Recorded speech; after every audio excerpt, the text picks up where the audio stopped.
Welcome back everyone to Warehouse 3 here at Strathyla Distillery, which is the home of Chivas Regal. And this time we're going to taste the ultimate expression of Chivas Regal, which is the 25-year-old. But in fact the 25-year-old is the original Chivas Regal, because when we first created this blend back in 1909 in Aberdeen, Chivas Regal was a 25-year-old blend. It really created the luxury category of blended Scotch whisky. And from Aberdeen, the early shipments of Chivas Regal went to New York, where the brand really became an icon. The demand for it outstripped supply, and eventually, of course, American Prohibition came along and Chivas Regal disappeared for many years until it reappeared in the 1950s as a 12-year-old. But we were very conscious of our origins, and we were determined to go back to the original Chivas, and our master blender created this in 2007. As you can see, it's a beautiful package, quite understated but very luxurious, and just by looking at it, it tells you something about the brand. Beautiful dark colour. So I'm just going to pour a little.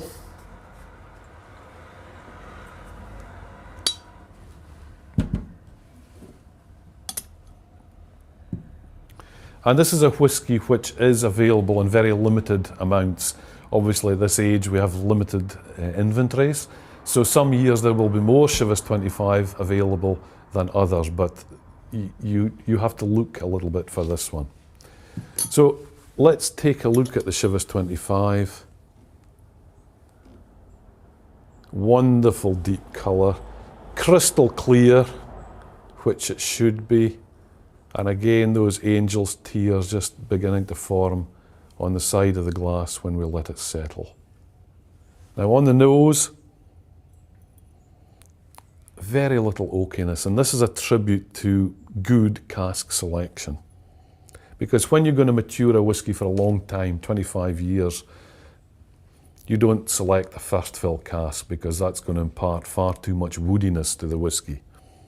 You select a second or third fill, or maybe even a fourth fill cask, which will release the wood compounds slowly and steadily over many years. So on the nose, hardly a hint of oak at all. Just this deep, rich, soft, sweet, Speyside based blended Scotch.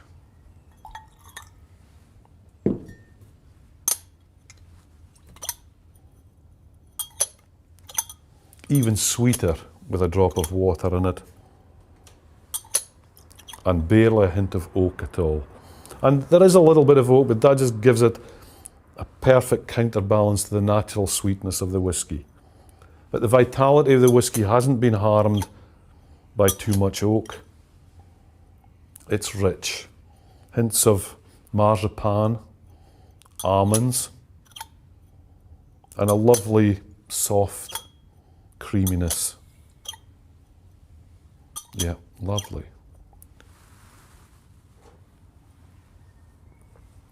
And the body that this whisky has is incredible. Really rich, creamy.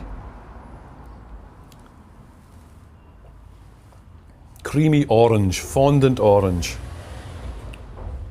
Deep and rich. And a long, long lingering finish, which goes on a long time. So not readily available. You will find it in duty-frees and good liquor stores. So if you see one and if you can afford one, I would suggest you buy one. You will not be disappointed, I can assure you of that. So everyone, slàinte mhath.